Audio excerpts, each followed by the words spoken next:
The story of Shahi or Shahiya kingdoms of Afghanistan is one of the most remarkable chapters in the history of resistance against foreign invaders. For over 2 centuries, these kingdoms held their ground against the Arab invaders who sought to expand the caliphate and spread Islam through military conquest. Among the Shahi kingdoms, the kingdom of Kabul and Zabul, modern-day Afghanistan and Balochistan, played a pivotal role in this epic struggle. The heroic defense provided by these kingdoms, particularly the Zabul kingdom under King Ranbal, remains one of the greatest stories of resistance in Indian and Afghan history. The Shahi Dynasty, known for its valor and strong leadership, ruled over Kabul and Gandhara after the decline of the Kushan Empire from 3rd to 9th century. The dynasty is often referred to as Kabul Shahi when they ruled over Kabul, and later as Shahi Dynasty when they moved their capital to Hund. Unfortunately, their heroism has largely been erased from archives of history, and the figures like King Ranbal, also known as Rutbil, Ratbil or Ratnapala in Islamic texts, are little more than forgotten names.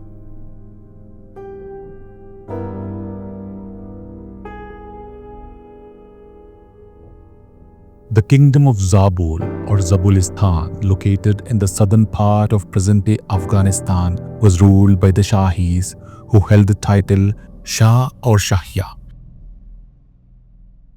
The Arabs, after subjugating Persia in 643, turned their sights to the Indian subcontinent, driven by religious zeal and a desire for expansion. In 650 AD, they began their invasion of the Kabul Valley, which led to a series of fierce clashes with the Shahi kings. The first major confrontation occurred when the Arabs under the command of Ar-Rabi ibn Ziyad attempted to invade the region. After initial successes, the Arabs were decisively repelled by King Ranbal, who, despite being outnumbered, managed to inflict a crushing defeat on the invaders. This setback led a temporary retreat by the Arabs, but their desire to conquer the region remained strong.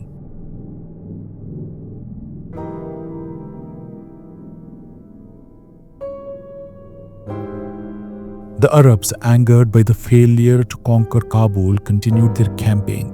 In response, King Ranbal, aware of the impending threat, sought help from neighboring Indian kings. The Arab laid siege to Kabul, but the city's defenders held them strong for a month. Realizing the danger of total defeat, King Ranbal initially agreed to pay tribute to the Arabs to secure the city's safety. However, as the Arabs shifted their focus to Zabul, the local people of Kabul revolted in 683 AD, leading to the defeat of the Arab forces under Yazid bin Ziyad ibn Abihi. The Arabs were forced to retreat from Sistan and pay a heavy tribute of 500,000 dirhams to King Ranbal, though the struggle was far from over.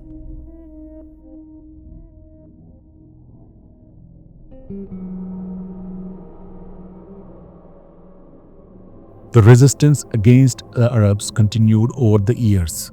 In 692 AD, the Arabs, under the leadership of Abd Allah, launched another invasion. This time, Ranbal used his knowledge of the region's geography to his advantage. He lured the Arab army deep into mountains, cutting off their retreat paths and trapping them. Faced with defeat, the Arab army was forced to sign a peace treaty in which they agreed not to invade the kingdom again. However, when the news of the treaty reached Caliph in Basra, he removed Abd Allah from his post. Under the new leadership of Al-Hajjaj, the Arabs continued their invasions, but Ranbal's tactics proved effective once again. In 700 AD, the Arabs launched another large-scale invasion, sending a force of 40,000 men. Though Abd ar-Rahman ibn Muhammad managed to loot parts of Sistan, he could not advance into Kabul. In a desperate attempt to save himself from Al-Hajjaj's wrath, Abd ar-Rahman signed a treaty with Ranbal, agreeing to protect each other. But in the end, Abd ar-Rahman committed suicide, possibly due to tensions with Al-Hajjaj.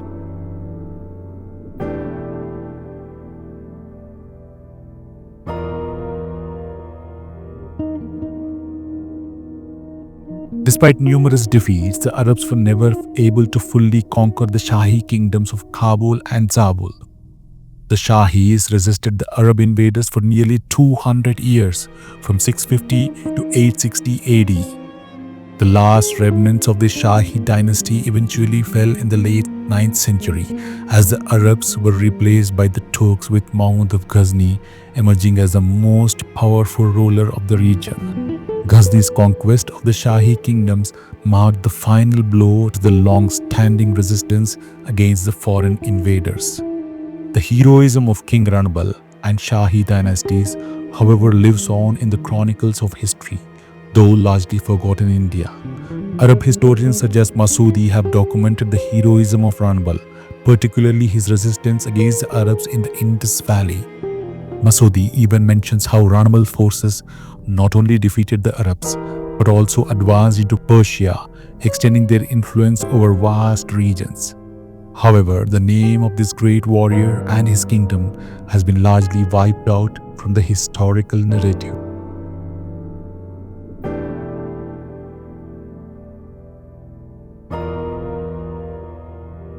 The Shahi dynasty of Zabul, led by the heroic kings of Ranbal, provided a fierce and enduring resistance against the mighty Arab invaders for over 2 centuries.